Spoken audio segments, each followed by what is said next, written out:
met beaucoup de choses sous la dénomination de transparence. Ce qu'a fait Patrick Buisson, ça n'est pas du tout une œuvre de transparence. C'est autre chose. Je veux dire, il a enregistré un président de la République à son insu. Là, on est plus dans la responsabilité même, je dirais, du président de la République. Ce qui effectivement quasiment n'est pas transparent. De s'être choisi un conseiller qui était capable de faire une chose pareille, si vous voulez. Pour le reste, pour ce qui est de la transparence, bon, ben, je suis d'accord, la technologie est là. Ça, c'est aussi de la responsabilité, si vous voulez, des politiques désormais, de savoir que dans un déplacement, ils sont susceptibles d'être filmés. On ne reviendra pas en arrière de ça. Donc, de toute façon, on peut le déplorer, on peut dire, voilà, c'est dur, mais bon, c'est comme ça.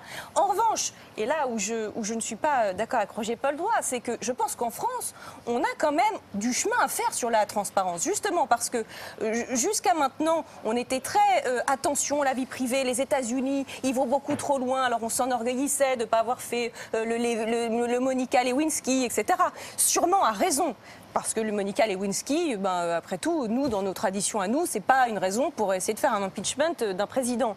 Néanmoins, je trouve que quand même, sous prétexte de préserver la vie privée, on sait désormais que peut-être Mazarine, qui était entretenu par l'État, c'était peut-être pas de la vie privée, que DSK, on aurait peut-être dû en parler finalement, parce qu'on était peut-être dans quelque chose qui était au-delà de la vie privée, et d'ailleurs ça s'est révélé, et que le tweet de Valérie Trierweiler, dont je sais, j'en ai fait un livre, c'était plus de la vie privée. Moi, j'aurais pas publié personnellement les photos qui ont été publiées dans Closer, parce que là, je considère qu'il n'y avait aucune répercussion politique.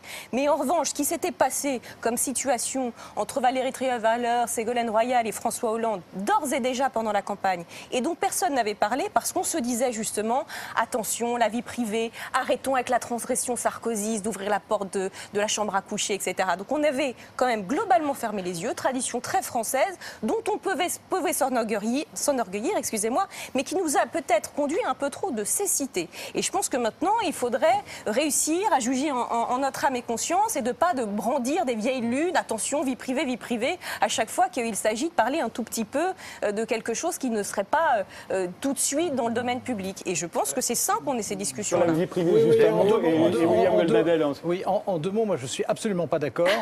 Je considère pas que plus on avance dans la transparence, plus on progresse dans la démocratie. Mais il y a des limites. Attendez. Et je considère surtout que, avec ma petite expérience, ceux qui sont pour la transparence sont d'abord pour la transparence à propos de leurs adversaires.